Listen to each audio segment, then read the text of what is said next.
আওয়ামী লীগের বিচারের দাবি আগেই জানিয়েছিল বিএনপি, আমলে নিলে তৈরি হতো না বিব্রতকর পরিস্থিতি, বললেন সালাউদ্দিন। সিদ্ধান্তকে সাধুবাদ জানালেন জামায়াত আমির। নতুন বিধান যুক্ত করে সন্ত্রাস বিরোধী অধ্যাদেশের খসড়া উপদেষ্টা পরিষদে অনুমোদন। ছোট আইন করে বড় পরিবর্তন করা সম্ভব, বললেন আইন উপদেষ্টা। শেখ হাসিনা, আসাদুজ্জামান খান কামাল ও সাবেক আইজিপি মামুনের বিরুদ্ধে জুলাই গণহত্যা মামলার তদন্ত শেষ।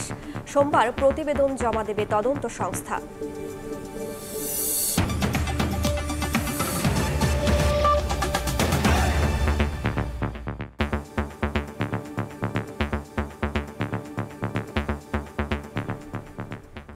প্রবাসের সময়ের সঙ্গে আছি আমি রাইসা জান্নাত। দল হিসেবে আওয়ামী লীগের বিচারের দাবি আগেই জানিয়েছিল বিএনপি।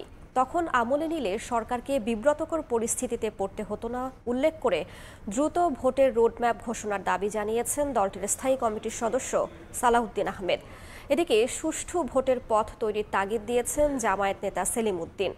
আর মৌলিক সংস্কারে গুরুত্ব দিলেন এনসিপির আহ্বায়ক নাহিদ ইসলাম। রাষ্ট্র সংস্কার বিষয়ক আলোচনায় প্রধানমন্ত্রীর ক্ষমতায় ভারসাম্য আনার তাগিদ দেন আইন উপদেষ্টা। আর ঐকমত্য কমিশনের সহসভাপতি আলী রিয়াজ বলেছেন, শেখ হাসিনা স্বৈরাচারী হয়ে ওঠায় সংবিধানে কোনো বাধা ছিল না। রাষ্ট্রের গণতান্ত্রিক কাঠামো সংস্কারে নাগরিক উদ্যোগ শীর্ষক আলোচনার আয়োজন করে নাগরিক কোয়ালিশন। এতে অংশ নেন সরকারের উপদেষ্টা, রাজনীতিবিদ এবং বিশিষ্টজনেরা। সংবিধান সংশোধনে 7 দফা প্রস্তাবনা পেশ করে প্ল্যাটফর্মটি।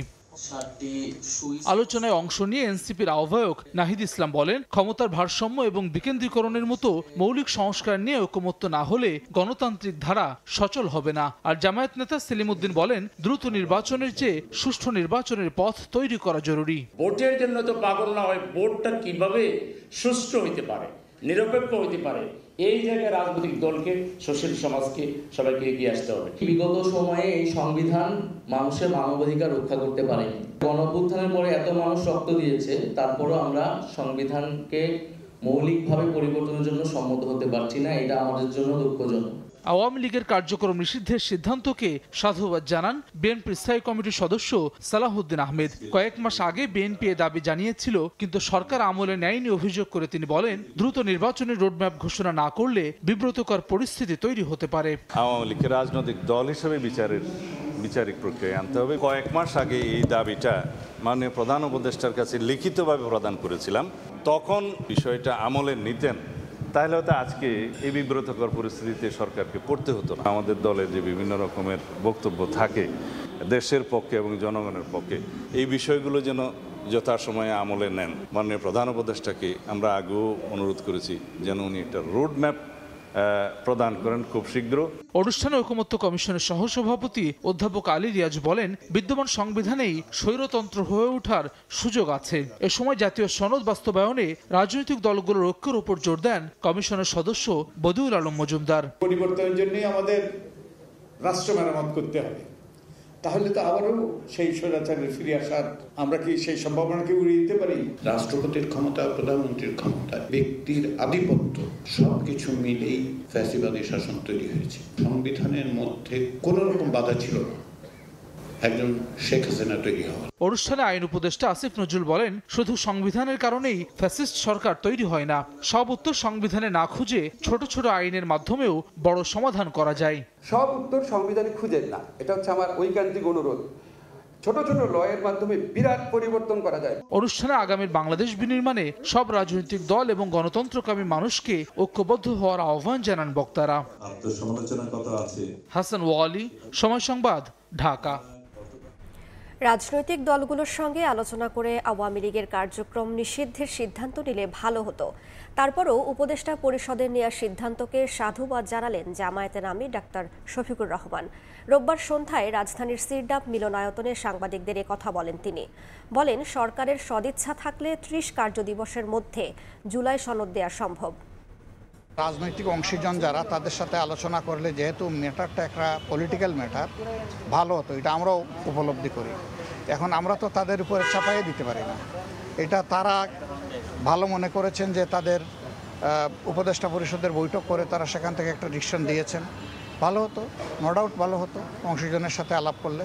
তারপরেও যেটা হয়েছে, আগামীকাল কিভাবে আসে সেটা দেখার পরে আমরা গতিপথ নির্ধারণ করব ইনশাল্লাহ। সন্ত্রাসী কার্যক্রমে জড়িত ব্যক্তি বা সংগঠনের কর্মকাণ্ড নিষিদ্ধের বিধান যুক্ত করে সন্ত্রাস বিরোধী অধ্যাদেশের খসড়া চূড়ান্ত অনুমোদন দিয়েছে উপদেষ্টা পরিষদ। এর ফলে সন্ত্রাসী কার্যকলাপে জড়িত রাজনৈতিক দলসহ যে কোনো ব্যক্তি ও প্রতিষ্ঠানের কার্যক্রম এখন থেকে এই আইনের আওতায় নিষিদ্ধ করা যাবে। রোববার দুপুরে উপদেষ্টা পরিষদের এক জরুরি বৈঠকে এই অনুমোদন দেয়া হয়। রাষ্ট্রীয় অতিথি ভবন যমুনায় প্রধান উপদেষ্টার সভাপতিত্বে বৈঠকে অংশ নেন সব উপদেষ্টা।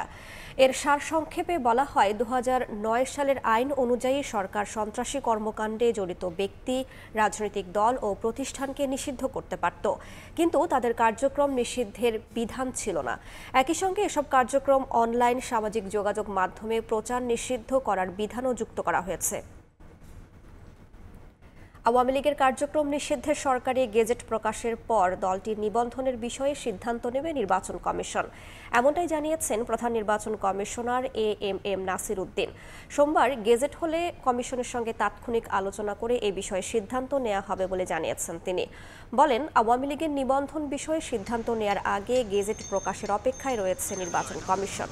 গণপ্রতিনিধিত্ব আদেশের 90-এর জ অনুচ্ছেদে বলা হয়েছে, কোনো নিবন্ধিত রাজনৈতিক দলের নিবন্ধন বাতিল হবে যদি সরকার কর্তৃক নিষিদ্ধ ঘোষিত হয়। দল বিলুপ্ত বা বাতিল হলে সরকারি গেজেট প্রকাশ করতে হয় নির্বাচন কমিশনকে। শনিবার সন্ধ্যায় উপদেষ্টা পরিষদের বৈঠকে আওয়ামী লীগের যাবতীয় কার্যক্রম নিষিদ্ধের সিদ্ধান্ত নেয় অন্তর্বর্তী সরকার।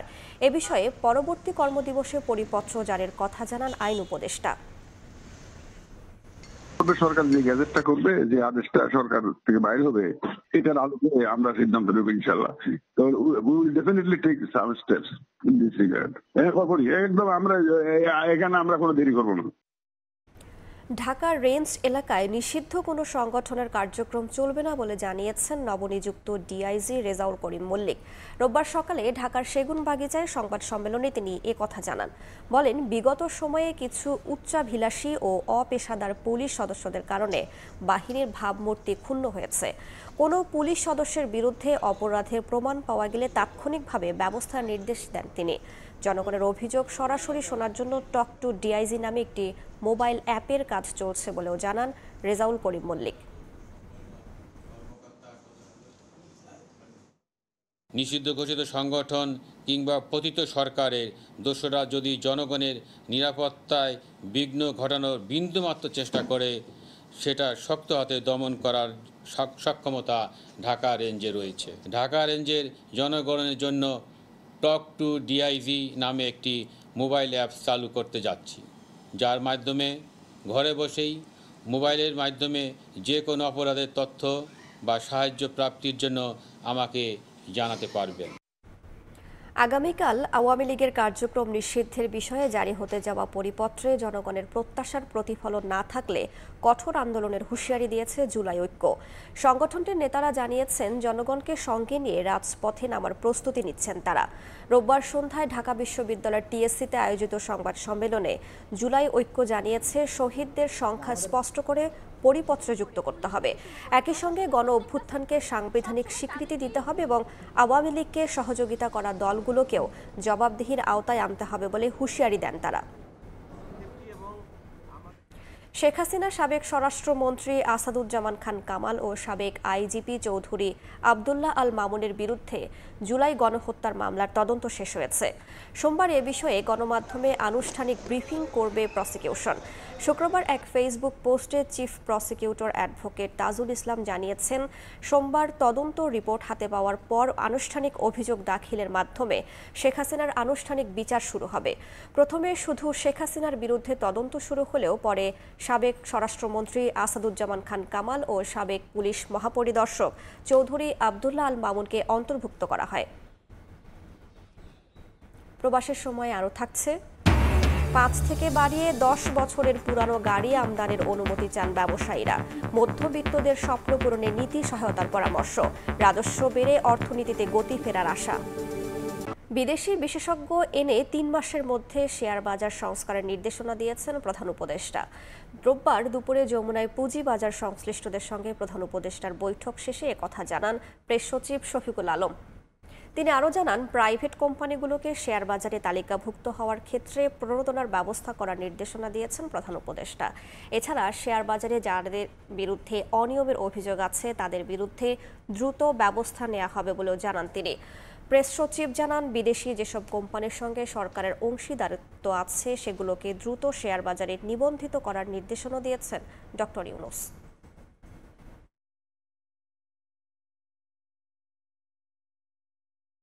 উনি বলেছেন সেট অফ এক্সপার্ট আনতে বলেছেন, যারা সত্যিকার অর্থে যারা নির্মোহভাবে এই স্টক মার্কেটে তারা ডিফর্মটা ইনিশিয়েট করতে পারবেন। এই সংশ্লিষ্ট সমস্ত যারা এজেন্সিগুলো আছে বা অফিসগুলো আছে ওইখানে অনেক ধরনের দুর্নীতি আছে, দুর্নীতিগ্রস্ত অনেক এর বিরুদ্ধে অনেকের অনিয়মের কথা শোনা যায়। তো চিফ অ্যাডভাইজার বলেছেন যে যাদের বিরুদ্ধে অনিয়মের অভিযোগ আছে খুব দ্রুত তাদের ব্যবস্থা নিতে। বাংলাদেশে বছরে বজ্রপাতে গড়ে ৩০০ মানুষ মারা যান, এমন তথ্য জাতিসংঘের। জলবায়ু পরিবর্তনে বজ্রপাত বাড়ছে বলে মনে করেন বিশেষজ্ঞরা। এই দুর্যোগ থেকে কৃষকদের রক্ষায় আশ্রয় কেন্দ্র স্থাপনের তাগিদ সংশ্লিষ্টদের। ইকরামুল কবিরের রিপোর্ট, ছবি তুলেছেন দিগেন সিংহ ও নৌশাদ আহমদ চৌধুরী।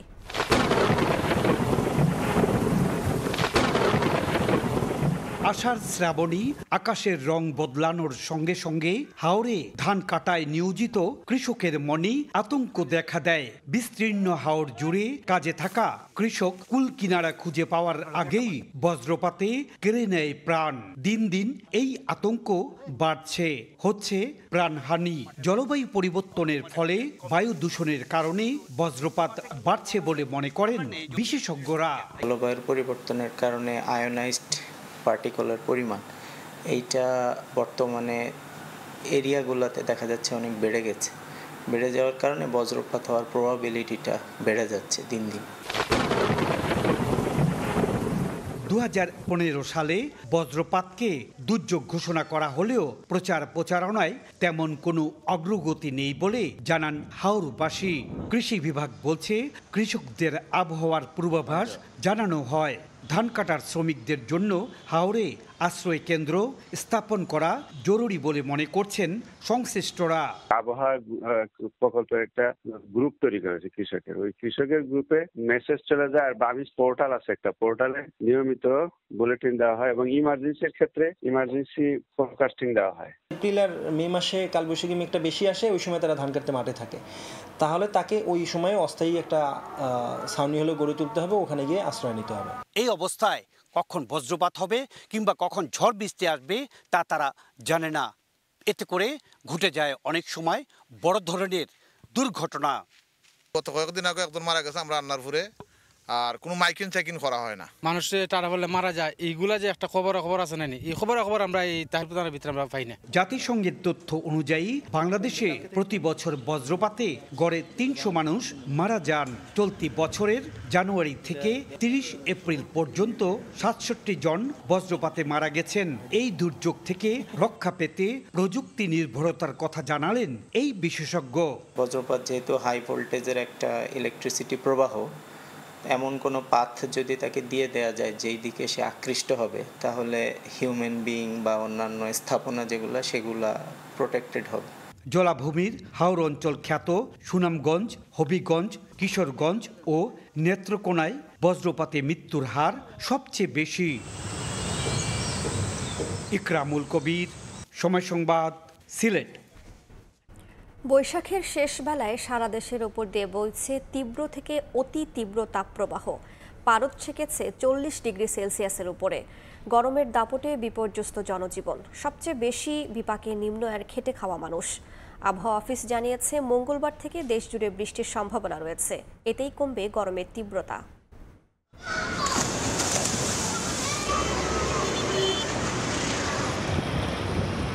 মাথার উপর থেকে সূর্য হেলে পড়লেও প্রচণ্ড আঁচে গা পুড়ে যায় অবস্থা। ক্রমশ বাড়ছে তাপমাত্রা, রোদের খরতাপে হাঁসফাঁস নগর জীবনে। রোববার সরকারি ছুটির দিন, অফিসগামী মানুষের আনাগোনা না থাকলেও এই অতি তাপপ্রবাহের সঙ্গে লড়াই করছেন নিম্ন আয়ের খেটে খাওয়া মানুষ। আরব কান্ট্রিতে যেরকম গরম, আমাদের এইদিকে মনে হয় সেম ওই রকমই গরম, আস্তে আস্তে আবহাওয়াটা এরকমই হচ্ছে। গরমের মধ্যে আসাটা যে অনেক কষ্ট, রোডের যানজট ওভারটেক কইরা আইসা আসলাম, এখন আবার চলে যাবো। জীবনের তাগিদে অনেকেই আবার ছুটছেন হাসপাতাল কিংবা কর্মস্থলে। তীব্র গরম কাবু করেছে তাদেরও, তাই কিছুটা ছায়া পেলেই জিরিয়ে নেয়ার চেষ্টায় ক্লান্ত পথিক। ভয়াবহ গরম, কাজ করতে অনেক কষ্ট হইতেছে ভাই। শরীর গাবায় জায়গা কি গামায় এমন শরীর ক্লান্ত হয়ে যায়। গ্রীষ্মের শুরুতে বৃষ্টি নেই বললেই চলে। ধুলোবালিতে অতিষ্ঠ নগর জীবন। অসুস্থ হওয়ার মতো গরম আর ধুলোয় ধূসর ঢাকায় চাপ বাড়ছে হাসপাতালে। কাশ হয়ে যায়, মাথা ব্যথা, জ্বর, টানোটে, তারপরে মাছ পরেও থাকতে পারে না গরমের লেগে। ডিহাইড্রেশন, পানি শূন্যতা দেখা দেয় এবং যারা বাইরের খাবারটা খাচ্ছে দেখা যাচ্ছে যে ডায়রিয়া, ফুড পয়জনিংটা খুব বেশি হচ্ছে। আর ঠান্ডা কাশিতে বাচ্চাদের, শিশুদের বেশি লেগে থাকে গরমের মধ্যে। রাজধানী জুড়ে বইছে তীব্র তাপপ্রবাহ।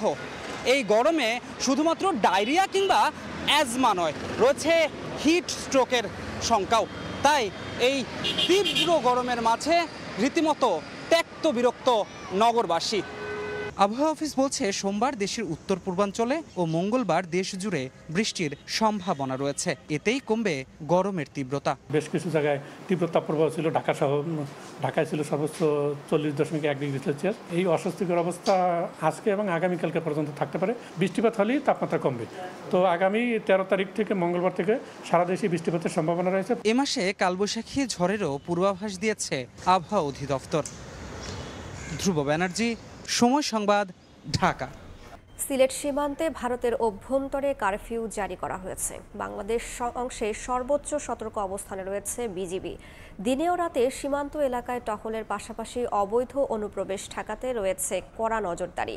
গত কয়েকদিনে সিলেট অঞ্চলের মৌলভীবাজার অংশে বিএসএফ সদস্যরা অর্ধশতাধিক মানুষকে বাংলাদেশে পুশ ইন করে। এ ঘটনার পর বিজিবির পক্ষ থেকে প্রতিবাদ জানানোর পাশাপাশি সীমান্তে রেড অ্যালার্ট জারি করা হয়। টহলের পাশাপাশি কাজ করছে বিজিবির অত্যাধুনিক যান্ত্রিক টহল অপারেটর এটিপি। প্রতাপপুর সহ সিলেটের সীমান্ত এলাকায় যে কোনো ধরনের অপরাধ ঠেকাতে তৎপরতা কয়েক ধাপ বাড়ানো হয়েছে জানিয়েছেন 48 বিজিবি অধিনায়ক লেফটেন্যান্ট কর্নেল নাজমুল হক।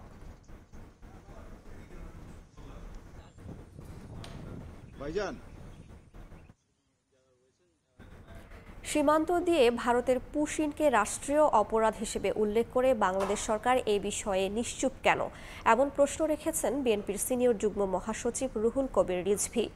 বুদ্ধ পূর্ণিমা উপলক্ষে রোববার সকালে জাতীয় প্রেস ক্লাব থেকে শোভাযাত্রায় অংশ নেন বিএনপির এই নেতা। শোভাযাত্রাটি প্রেস ক্লাবের সামনের এলাকা প্রদক্ষিণ করে। এর আগে আলোচনা সভায় রিজভী বলেন, সাম্প্রদায়িকতার ন্যারেটিভ তৈরিকারীরা কখনো এদেশের বন্ধু হতে পারে না।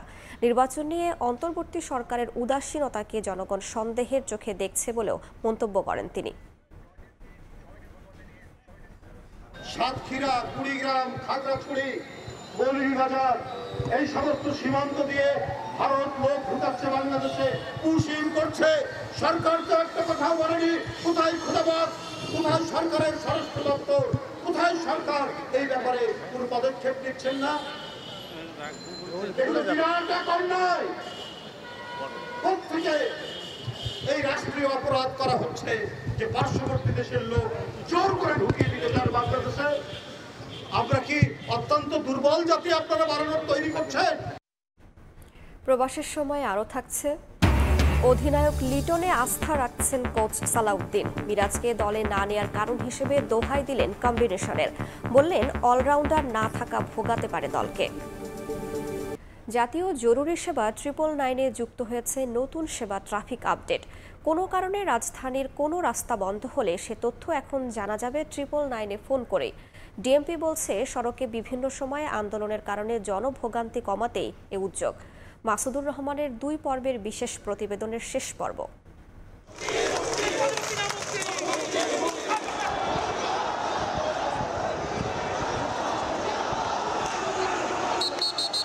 5 আগস্ট সরকার পতনের পর থেকেই নানা দাবি দাওয়া নিয়ে রাজপথে বিভিন্ন গোষ্ঠী। কারণে অকারণে দাবি আদায়ের নামে করা হচ্ছে সড়ক অবরোধ। পরিস্থিতি নিয়ন্ত্রণে ফাঁকা গুলি, টিয়ারশেল নিক্ষেপ ও লাঠিচার্জও করতে হয়েছে পুলিশকে। রাস্তা আটকে যাওয়ায় প্রতিদিনই যানজটের কারণে বিড়ম্বনায় পড়ছেন সাধারণ মানুষ। এমন অনাকাঙ্ক্ষিত ভোগান্তিতে অতিষ্ঠ সবাই। 10 মিটিং আছে বা তার 9টার সময় উপস্থিত হতে হবে বা 8টার সময় অবস্থানে যেতে হবে, তখন যদি যানজট পড়ে তাহলে তো তার এটা বিশাল একটা ভোগান্তি হয়ে যায়। আন্দোলন একটা নির্দিষ্ট ক্রাইটেরিয়া হতে পারে, একটা প্রসিডিওর আছে, ধরেন একটা ডিপার্টমেন্ট ওয়াইজ হয়, এটা যদি মেনটেন না করা হয় তাহলে এটা জনজীবনের জন্য যেমন ভোগান্তি, তেমন যারা করে তাদের জন্য ভোগান্তি। নগরবাসীর এমন ভোগান্তি থেকে কিছুটা হলেও রেহাই দিতে ডিএমপির ট্রাফিক বিভাগ ও 999 মিলে নতুন সার্ভিস চালু করেছে। রাজধানীর কোথাও সড়ক অবরোধ হলেই জানানো হচ্ছে 999-এ, দেয়া হচ্ছে বিকল্প সড়কের তথ্য। 999-এর সাথে নিয়মিত যোগাযোগটা রাখছি এবং ট্রাফিক আপডেটটা 999-কে জানানো হচ্ছে কোন সময় কোন রাস্তা পরিহার করে চলতে হবে। কেউ যদি কোনো কারণে কোনো একটা রাস্তায় চলে মাঝখানে প্রতিবন্ধকতার সৃষ্টি হন, তাহলে তার বিকল্প রাস্তা কি হতে পারে সে ব্যাপারেও তাকে পরামর্শ দেওয়া হচ্ছে। দায়িত্বপ্রাপ্তরা বলছেন, আন্দোলনের কারণে সড়ক অবরোধের তথ্য দিতে খোলা হয়েছে আলাদা ডেস্ক। ফোন এলে সেখান থেকে দেয়া হচ্ছে তথ্য। এ পর্যন্ত 39 জনকে দেয়া হয়েছে সেবা। এক্সক্লুসিভলি একজন অফিসার এটাতে অ্যাসাইন থাকেন, যে 999-এর কল পাওয়ার সাথে সাথে তিনি এটাকে অ্যাড্রেস করবেন। মানুষের যে আস্থার জায়গাটা অর্জন করতে পেরেছে, যে জনপ্রিয়তাটা অর্জন করতে পেরেছে, সেটা আরও উত্তরোত্তর বৃদ্ধি পাবে, এটা অন্তত আমার বিশ্বাস এবং বাংলাদেশ পুলিশের বিশ্বাস। জনগুরুত্বপূর্ণ এ সেবাকে সাধুবাদ জানিয়েছে নগরবাসী। এতে ভোগান্তি কিছুটা হলেও কমবে বলে আশা তাদের। সারা দেশেই আন্দোলন লাইকে রয়েছে, এক এক জায়গায় আন্দোলন হচ্ছে, এক্ষেত্রে যদি আমাদের এই সুযোগ সুবিধাটা দেওয়া হয় এক্ষেত্রে ভালো হবে। সবার জন্য উপকার, জনসাধারণ যারা গাড়ি চালায় তাদের জন্য উপকার, যারা রাস্তা দিয়ে চলাফেরা করে টাইম মেনটেন করে তাদের জন্য উপকার। দাবি আদায়ের নামে অকারণে সড়ক অবরোধ করা থেকে বিরত থাকার আহ্বান জাতীয় জরুরি সেবা, 999 ও ডিএমপির। মাসুদুর রহমান, সময় সংবাদ, ঢাকা। লবণ উৎপাদনের চলতি মৌসুম শেষ হতে বাকি মাত্র 4 দিন। এরই মধ্যে 62 বছরের মধ্যে দ্বিতীয় সর্বোচ্চ 21 লাখ মেট্রিক টন লবণ উৎপাদন হয়েছে। কিন্তু মৌসুম জুড়ে ন্যায্য মূল্য নিশ্চিত না হওয়ায় হতাশ চাষিরা। তাই গোডাউন নির্মাণের পাশাপাশি মাঠ পর্যায়ে চাষিদের কাছ থেকে সরাসরি লবণ কেনার পরিকল্পনা করছে সরকার। একই সঙ্গে প্রয়োজনের বেশি কাউকে শিল্প লবণ আমদানি করতে দেয়া হবে না জানিয়েছেন শিল্প সচিব। লবণ উৎপাদনের মৌসুম শেষ হতে আরও 4 দিন সময় আছে। এরই মধ্যে উপকূলে ৬৯,১৯৮ একর জমিতে ২১ লাখ মেট্রিক টন লবণ উৎপাদন হয়েছে। বেসিক বলছে, যা ৬২ বছরের মধ্যে দ্বিতীয় সর্বোচ্চ রেকর্ড পরিমাণ লবণ উৎপাদন। তীব্র তাপ প্রবাহের কারণে এবার লবণ উৎপাদনে অতীতের সব রেকর্ড ছাড়িয়েছে। কিন্তু রেকর্ড লবণ উৎপাদনের পরও চাষিদের মুখে হাসি নেই। ন্যায্য মূল্য নিশ্চিতের দাবিতে নানা কর্মসূচি পালন করেছে চাষিরা। এদিকে রোববার কক্সবাজার জেলা প্রশাসক কার্যালয়ে লবণ চাষি, মিল মালিক, ব্যবসায়ী সহ সব পক্ষের সঙ্গে আলোচনায় বসেন শিল্প সচিব। নিজেদের দুঃখ দুর্দশার কথা তুলে ধরেন লবণ চাষিরা। 3 থেকে 4 টাকা লবণ বিক্রি করছে, 7 থেকে 8 টাকা উৎপাদন খরচ করে। এই লবণ চাষের জন্য আমরা কি করতে পেরেছি? লবণ চাষি ন্যায্য মূল্য যাতে পায় এবং আমদানি বন্ধ করতে হবে। আলোচনা চলে 3 ঘন্টা ব্যাপী, যেখানে সব পক্ষের কথা শুনেন শিল্প সচিব ও বেসিকের চেয়ারম্যান। সমস্যা চিহ্নিত করে সমাধানের নানা পরিকল্পনার কথা জানান তারা। আমরা চেষ্টা করব যে বিষয়টি ভূমি মন্ত্রণালয়ে যোগাযোগ করে ব্যক্তিগত জমি ৩৪,০০০, ৪০,০০০, ৫০,০০০ কেন, তাহলে তো আপনারা চাষিদেরকে শোষণ করার জন্য এই কাজটা করা হচ্ছে। ইন্ডাস্ট্রিয়াল সল্ট আমদানি করার জন্য আমাদের কাছে পারমিশন চেয়েছে, আমরা এখনো দিই নাই। আমরা পরীক্ষা নিরীক্ষা করে যদি যতটুকু দরকার সেইটুকুই আমরা দিব, কারণ আমার চাষিকে ধ্বংস করে অন্য জায়গাতে আমদানি করতে দেবো, এটা আমরা করতে দিব না। চলতি মৌসুমে ৬৯,১৯৮ একর জমিতে লবণ চাষ করছেন ৪১,৩৫৫ জন চাষি। আর দেশে লবণের চাহিদা ধরা হয়েছে ২৬,১০,০০০ মেট্রিক টন। সুজাউদ্দিন রুবেল, সময় সংবাদ, কক্সবাজার। আসছে বাজেটে রিকন্ডিশন গাড়ি আমদানিতে বয়সসীমা 5 থেকে বাড়িয়ে 10 বছর করার দাবি বারভিটার। তা করা হলে গাড়ির দাম যেমন অর্ধেকে নামবে, তেমনি বাড়বে সরকারের রাজস্ব আদায়, এমন দাবি সংগঠনটির। উদীয়মান অর্থনীতিতে গাড়ির দাম মধ্যবিত্তের নাগালে রাখতে দরকারি নীতি সহায়তা দেওয়ার পক্ষে অর্থনীতিবিদরাও। MS আরিফিনের report. বেসরকারি প্রতিষ্ঠানে চাকরির পাশাপাশি নিজের ব্যবসা সম্প্রসারণে ব্যক্তিগত গাড়ির দরকার ওয়ালিউল শাওনের। তাই সাধ্যের মধ্যে একটি গাড়ি খুঁজছেন তিনি। জাপানিজ রিকন্ডিশন গাড়িগুলোর স্থায়িত্ব অনেক বেশি, এগুলোর প্রতি আমাদের নির্ভরতা অনেক বেশি।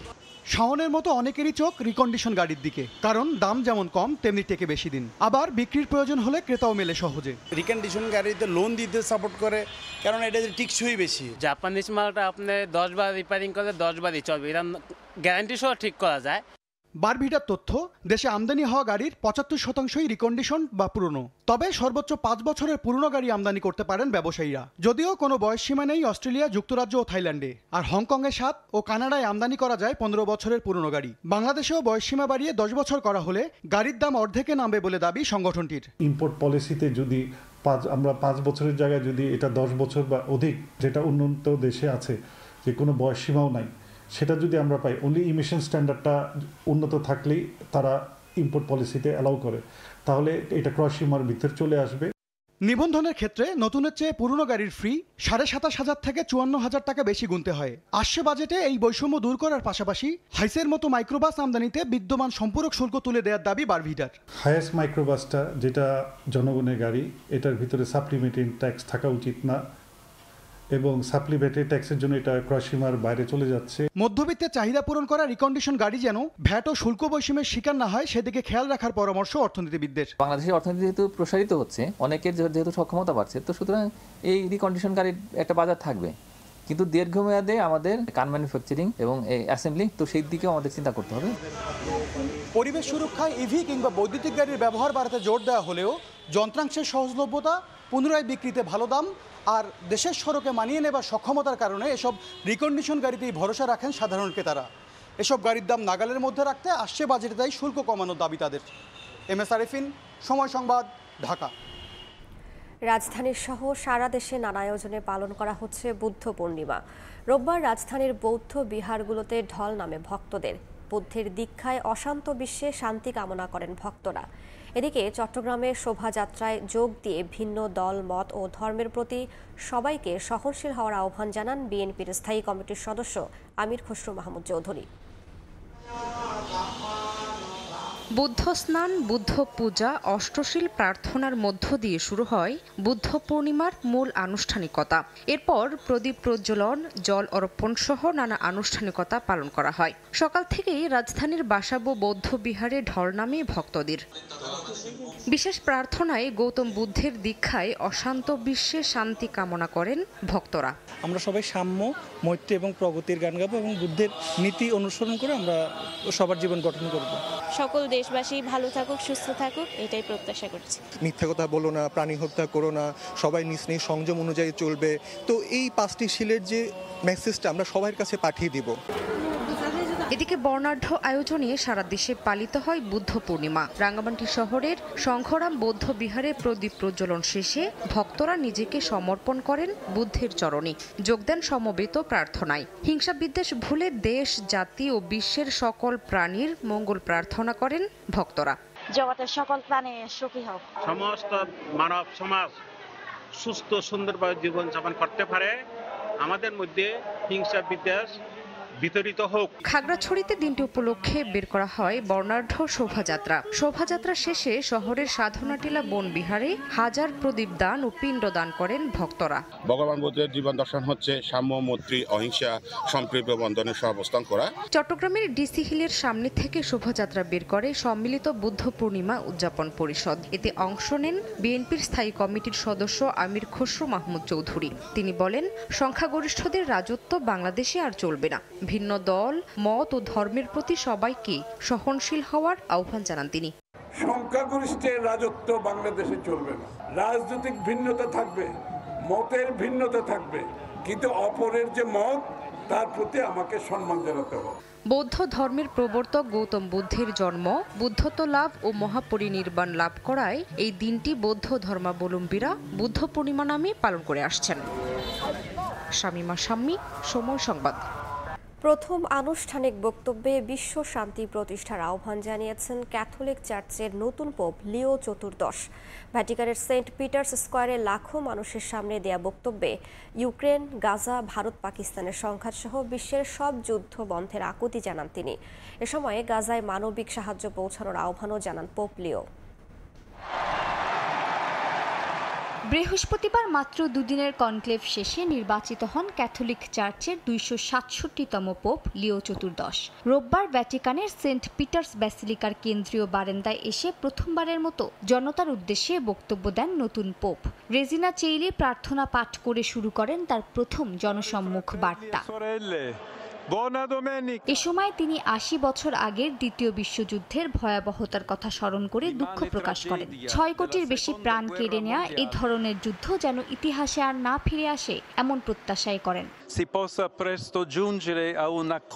৮০ বছর আগে ৮ মে ভয়াবহ দ্বিতীয় বিশ্বযুদ্ধ শেষ হয়েছিল। সে যুদ্ধে ৬ কোটি মানুষ প্রাণ হারায়। আজ যখন পৃথিবীর নানা প্রান্তে খণ্ড খণ্ডভাবে তৃতীয় বিশ্বযুদ্ধ চলছে, যেমনটি পোপ ফ্রান্সিস বরাবর বলেছেন, আমিও বিশ্বের শক্তিধর দেশগুলোর কাছে আহ্বান জানাই, আর যুদ্ধ নয়। বার্তায় গাজায় ইসরায়েলের আগ্রাসনের কথাও তুলে ধরেন নবনির্বাচিত পোপ। তিনি বলেন, গাজায় যা ঘটছে তা দেখে তিনি গভীরভাবে শোকাহত। যুদ্ধ বন্ধের আহ্বান জানান, মানবিক সহায়তা যেন নিরবিচ্ছিন্নভাবে পৌঁছাতে পারে তা নিশ্চিত করার দাবি তোলেন এবং সব বন্দীর মুক্তি চান। এ সময় ইউক্রেন পরিস্থিতি নিয়েও গভীর উদ্বেগ প্রকাশ করেন পোপ। তিনি বলেন, ইউক্রেনীয় জনগণের কষ্ট তার হৃদয়ে গভীর দাগ কেটেছে। পাশাপাশি দ্রুত একটি প্রকৃত, ন্যায্য ও স্থায়ী শান্তি প্রতিষ্ঠার আশাবাদ ব্যক্ত করেন।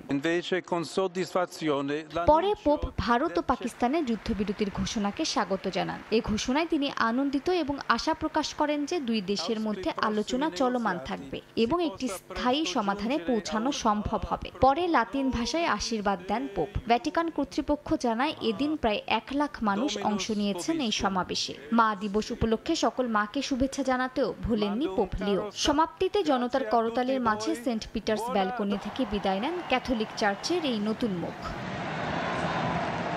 মালিহা সুহরওয়ার্দী, সময় সংবাদ।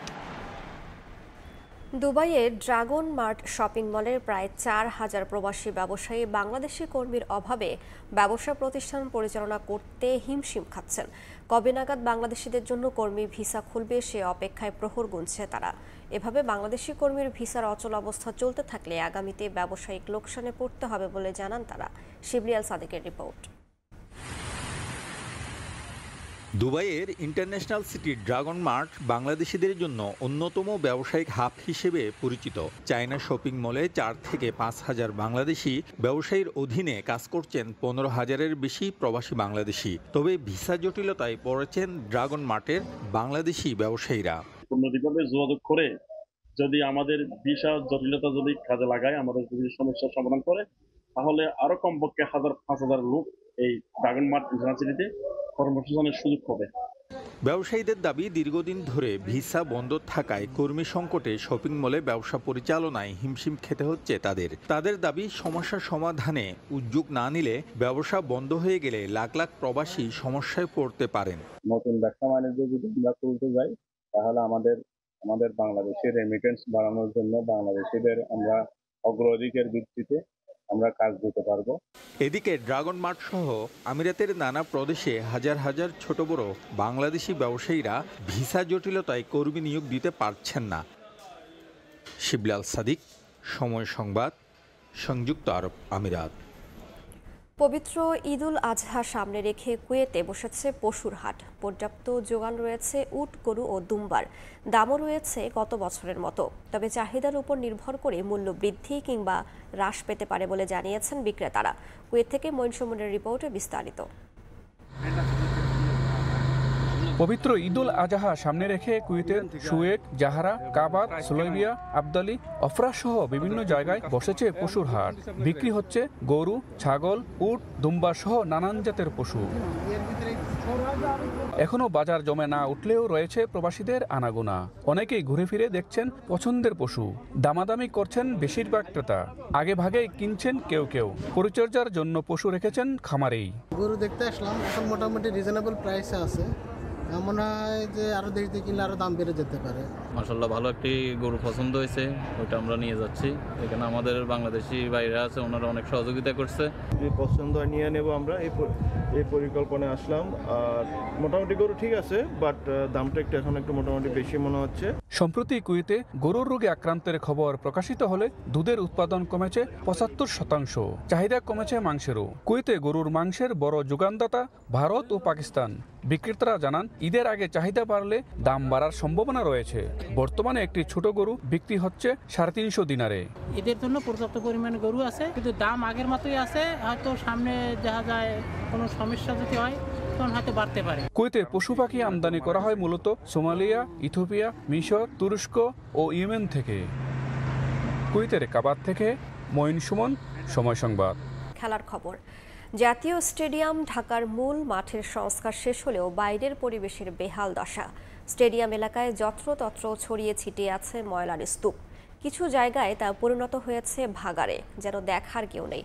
অথচ এই স্টেডিয়ামে কিছুদিন পর অনুষ্ঠিত হবে এএফসি এশিয়ান কাপ বাছাইয়ে সিঙ্গাপুরের বিপক্ষে বাংলাদেশের হোম ম্যাচ।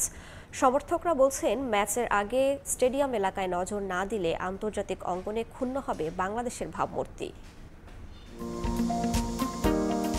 পাখির চোখে জাতীয় স্টেডিয়াম ঢাকা। গ্যালারিতে নতুন চেয়ার বসেছে, অত্যাধুনিক ফ্লাডলাইট সহ জায়ান্ট স্ক্রিন। ইট পাথরের ব্যস্ত শহরে মাথা উঁচু করে অস্তিত্বের জানান দিচ্ছে স্টেডিয়ামের নবনির্মিত শেড। প্রায় 5 বছরের সংস্কারের পর অপরূপ সাজে দেশের ফুটবলের আতুর ঘর। মাঠের সবুজ গালিচা অপেক্ষার প্রহর গুনছে হামজা সমিতদের। এএফসি এশিয়ান কাপ বাছাইয়ের ম্যাচ ঘিরে স্টেডিয়ামে চলছে শেষ মুহূর্তের প্রস্তুতি। ঘষে মেজে বাড়ানো হচ্ছে সৌন্দর্য। তবে স্টেডিয়ামের বাইরের চিত্র একেবারেই ভিন্ন, যেন আলোর নিচেই অন্ধকার। জাতীয় স্টেডিয়াম ঢাকার ভেতরটা যতটা সুন্দর ও মনোমুগ্ধকর, ঠিক তার উল্টো চিত্র বাইরের পরিবেশ। স্টেডিয়াম এলাকায় বিভিন্ন পাশে ছড়িয়ে ছিটিয়ে আছে ময়লার স্তূপ। বিভিন্ন জায়গায় তো তা পরিণত হয়েছে ভাগাড়ে। কিছুদিন পর বাংলাদেশ সিঙ্গাপুর বহুল কাঙ্ক্ষিত ম্যাচ আয়োজিত হবে এই স্টেডিয়ামে। খেলা দেখতে আসা সিঙ্গাপুরের সমর্থকদের সামনে স্টেডিয়ামের এই পরিবেশ বাংলাদেশের ফুটবল তথা বাংলাদেশের ইমেজ সংকটে ফেলবে না তো? স্টেডিয়াম লাগোয়া এয়ার কন্ডিশনের বাইরের অংশ থেকে চুইয়ে চুইয়ে পড়ছে পানি। পুরো এলাকা জুড়ে ঘিঞ্জি পরিবেশ, সেই সঙ্গে প্রতিটা দোকানের সামনে জমে আছে ময়লার স্তূপ। শুধু তাই নয়, স্টেডিয়ামের কার্নিশও পরিণত হয়েছে ময়লার ভাগাড়ে। তবে এই নিয়ে কোনো ভ্রুক্ষেপ নেই জাতীয় ক্রীড়া পরিষদের। দেশের জাতীয় স্টেডিয়ামে কিছুদিন পর আয়োজিত হবে আন্তর্জাতিক ম্যাচ। হাতে নেই তেমন একটা সময়। স্টেডিয়ামের বাইরের এমন পরিবেশের মধ্যে ম্যাচ আয়োজিত হলে দেশের ফুটবলের ভাবমূর্তি ক্ষুণ্ণ হবে বলে মনে করেন সমর্থকরা। বিদেশি মানুষ বাংলাদেশে খেলা দেখতে আসবে, যদি তারা এরকম পরিবেশ দেখে অবশ্যই বাংলাদেশের ভাবমূর্তি নষ্ট হবে। এখানে আনহাইজেনিক পরিবেশ এবং যত্রতত্র ময়লা পড়ে আছে। তো আন্তর্জাতিক কোনো খেলা যদি এখানে হয়, তো সেক্ষেত্রে আমাদের দেশের ভাবমূর্তি আসলে খুবই ক্ষুণ্ণ হবে। দরকার আছে এগুলো পরিষ্কার পরিচ্ছন্নতা করা, যেহেতু এই জায়গায় নতুন করে খেলাধুলা শুরু হবে। বাংলাদেশের মধ্যে সর্ববৃহৎ জাতীয় স্টেডিয়াম, এখানে আমাদের অনেক ম্যাচ হয় এবং এই জায়গাটা অনেক নোংরা হয়ে পড়ে আছে। তো এই পরিবেশটা আসলে ঠিক করা দরকার। 10 জুন সিঙ্গাপুরের ম্যাচ ঘিরে বড় পরিকল্পনা আছে বাফুফের। এই ম্যাচ দিয়ে নিজেদের ব্র্যান্ড ভ্যালু বাড়ানোর সঙ্গে দর্শক সম্পৃক্ততা বাড়াতে চায় ফেডারেশন, যার জন্য স্টেডিয়াম এলাকায় ফ্যান জোন বানানোর পরিকল্পনা রয়েছে তাদের। আমাদের মার্কেটিং পক্ষ থেকে আমি বলি, জাতীয় স্টেডিয়ামে এতদিন পরে খেলা হচ্ছে, এটা তো একটা মেমোরেবল এক্সপিরিয়েন্স হতে হবে। মানুষ যেন মনে রাখে যে ওরা এতদিন পরে এই স্টেডিয়াম আসলেও, সুন্দর খেলা দেখলেও একটি সুন্দর অভিজ্ঞতা পেল। সেটার জন্য আমরা কাজ করছি। মুখ্য উদ্দেশ্য কিন্তু আমাদের ফ্যান এবং দর্শক যারা আসবেন তাদেরকে একটি ভালো অভিজ্ঞতা দেওয়ার জন্য। সো ফুটবলটাকে হয়তোবা তারা যেভাবে কখনো দেখে নাই, আমরা চেষ্টা করব সেভাবে দেখার জন্য। তবে স্টেডিয়ামের বাইরে এই নোংরা পরিবেশ নিয়ে দ্রুত কোনো উদ্যোগ না নিলে ব্যাঘাত ঘটবে বাফুফের পরিকল্পনায়। ফাহিম ইসলাম, সময় সংবাদ, ঢাকা। এ পর্যায়ে শীর্ষ সংবাদগুলো জানিয়ে দিচ্ছি আরও একবার। আওয়ামী লীগের বিচারের দাবি আগেই জানিয়েছিল বিএনপি, আমলে নিলে তৈরি হতো না বিব্রতকর পরিস্থিতি, বললেন সালাউদ্দিন। সিদ্ধান্তকে সাধুবাদ জানালেন জামায়াত আমির। নতুন বিধান যুক্ত করে সন্ত্রাস বিরোধী অধ্যাদেশের খসড়া উপদেষ্টা পরিষদে অনুমোদন। ছোট আইন করে বড় পরিবর্তন করা সম্ভব, বললেন আইন উপদেষ্টা। এবং শেখ হাসিনা, আসাদুজ্জামান খান কামাল ও সাবেক আইজিপি মামুনের বিরুদ্ধে জুলাই গণহত্যা মামলার তদন্ত শেষ। সোমবার প্রতিবেদন জমা দেবে তদন্ত সংস্থা।